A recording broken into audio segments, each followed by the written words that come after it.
నారా లోకేష్ గారు స్టీల్ ప్లాంట్లో ప్రమాదం జరిగితే ప్రత్యేక విమానంలో వస్తారా? ఒక వారం తర్వాత జగన్మోహన్ రెడ్డి గారి లాగా వారం తర్వాత వస్తే సరిపోయేది కదండి. రజనీ గారి మాటలు వినండి.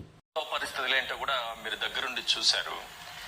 సరే, ఆ విషయాలు చెప్పండి. నిజానికి ఈ ప్రమాదం ఎలా జరిగింది అనేది. రెండోది, ప్రభుత్వం స్పందించాల్సినటువంటి విధానం. నిన్న సాయంత్రం జరిగినటువంటిది ఘటన.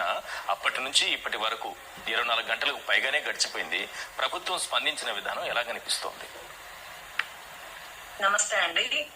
ఏదైతే క్రికెట్ మ్యాచ్ కి దగ్గరుండి లైవ్ లో చూడాలని ఆతృతగా వెళ్ళినటువంటి గౌరవ విద్యాశాఖ మంత్రి వర్యులు నిన్న జరిగిన ఘటనకి ఇవాళ మార్నింగ్ ఫ్లైట్ కి రావాల్సి వచ్చింది.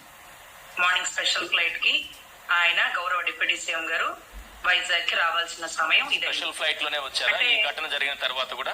అందుకే ఆలస్యమైంది అనుకుంటారా ఏంటి?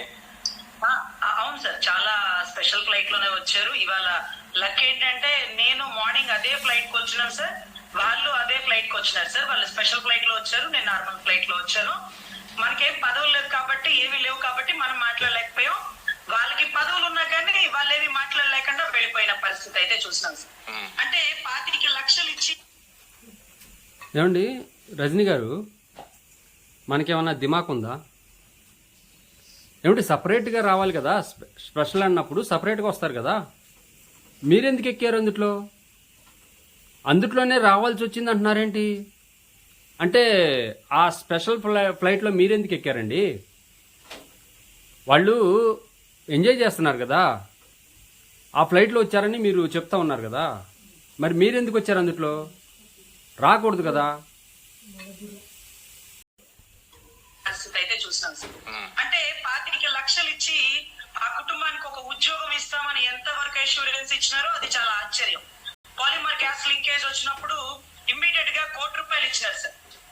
వాళ్ళకి అంత ఇవ్వడానికి మనసు రాలేదా, లేకపోతే అది కూడా నిన్న ఇవ్వకుండా ఇవాళ స్టేట్మెంట్ ఇచ్చినారా? ఏంటలా కోపడుతున్నారు ఏంటండి? ₹1,00,00,000 జగన్మోహన్ రెడ్డి గారు పాలిమర్ గ్యాస్ ప్రమాదంలో ప్రకటించారు. ప్రకటించటం మాత్రమే. ఏమండి, మొన్నటి వరకు బాధ్యులకి డబ్బులు చెల్లించలేదని చెప్పేసి వాళ్ళు గగ్గోలు పెట్టారు. కానీ రజనీ గారు జగన్మోహన్ రెడ్డి గారికి కొమ్ము కాయాలి కాబట్టి వాళ్ళకి ₹1,00,00,000 ప్రకటించారు, ఆ ₹1,00,00,000 ఇచ్చేశారు అన్నట్టు మాట్లాడుతూ ఉన్నారు. నారా లోకేష్ గారు 25 లక్షలు ఇస్తే ఆ 25 లక్షలకు కూడా ఇమీడియట్ సహాయంగా వాళ్ళ అకౌంట్లోకి వేస్తే అది దాన్ని తప్పు పడతా ఉన్నారు.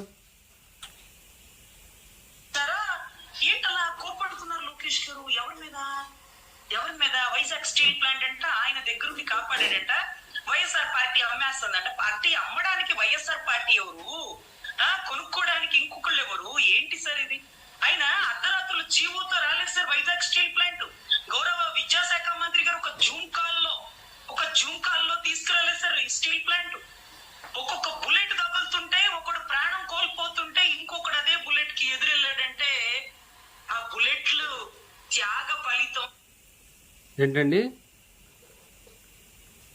అర్ధరాత్రి జీవోలు ఇవ్వలేదు అంటున్నారు. ఓకే,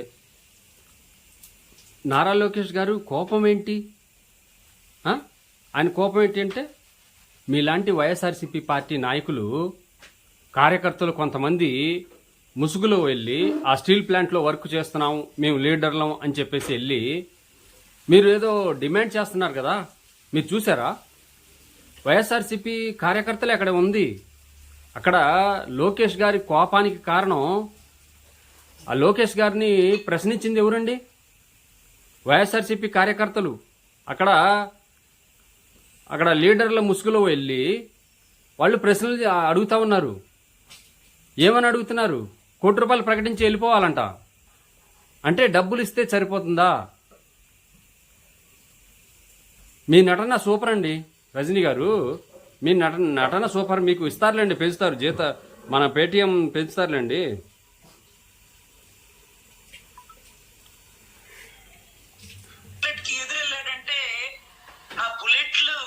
త్యాగ ఫలితం. చనిపోయిన జీవాలు ఈ రోజుకి స్తూపాలుగా ఉన్నటువంటి, ఏదైతే చిహ్నంగా ఉన్నటువంటి స్టీల్ ప్లాంట్ ని నేను తెచ్చానంటాడు.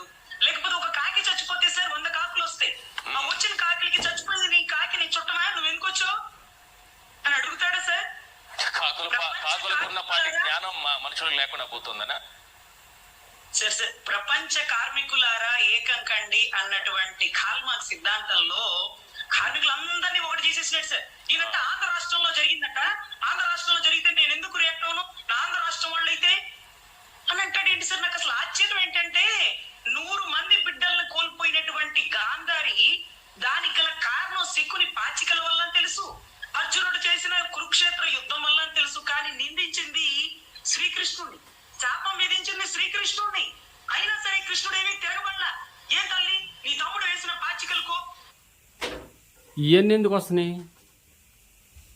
ఏమండి, మాట్లాడేది తిన్నగా మాట్లాడలేరు, గాంధారి దగ్గరికి వెళ్ళిపోతారు, కాకుల దగ్గరికి వెళ్ళిపోతారు. ఏమండి, అంటే మనుషులు ప్రాణాలు మీకు కాకుల్లా కనిపిస్తుందా? అంటే మీరు వాళ్ళు ఏ ప్రశ్న అడిగినా అంటే ఆయన కోపడకూడదు, శాంతంగా వినాలి, వెళ్ళిపోవాలి. ఎందుకు ఆయన చేశారా? ఈ ప్రభుత్వం చేసిందా ఆ ప్రమాదం? మాట్లాడుతున్నా ఓర్పుగా భరించాల్సినటువంటి బాధ్యత గల ప్రభుత్వం హక్కుల గురించి మాట్లాడుతుంది. ఆ హక్కుల్ని పూర్వయానుకో నీ జుంకాంతరాల కంపెనీ స్టీల్ ప్లాంట్ కొన్ని వేల ఎకరాలు ఎంత మంది భూములు త్యాగాలు చేశారో ఈ రోజుకి వాళ్ళకి ఇంతవరకు స్టీల్ ప్లాంట్లో ఎక్కువ భూమి ఉందని చెప్పేసి వైజాగ్లో రాజధాని కడదామని చెప్పేసి గత ప్రభుత్వం అనుకుందని చెప్పేసి కొంతమంది మాట్లాడారు. గుర్తుందా రజనీ గారు? ఆ రోజు స్టీల్ ప్లాంట్లో ఎక్కువ భూమి ఉంది అని చెప్పేసి అక్కడ ఏర్పాటు చేస్తే ఎట్లా ఉంటుంది రాజధాని అని చెప్పేసి అన్నారని చెప్పేసి కొంతమంది అన్నారు. దాన్ని మర్చిపోతున్నారా? చూస్తున్న పరిస్థితి లేదు. 2013లో చనిపోయిన వాళ్ళకి ఇంతవరకు ఉద్యోగాలు లేవు, రీఇంబర్స్మెంట్ లేదు. అసలు నాసిరకం కోలు, నాసిరకం వారు ఇవన్నీ కలపడం వల్ల అలా జరుగుతుంది. మా ప్రాణానికి రక్షణ లేదు అంటూ ఎన్ని మెమోలు పెట్టినారు సార్.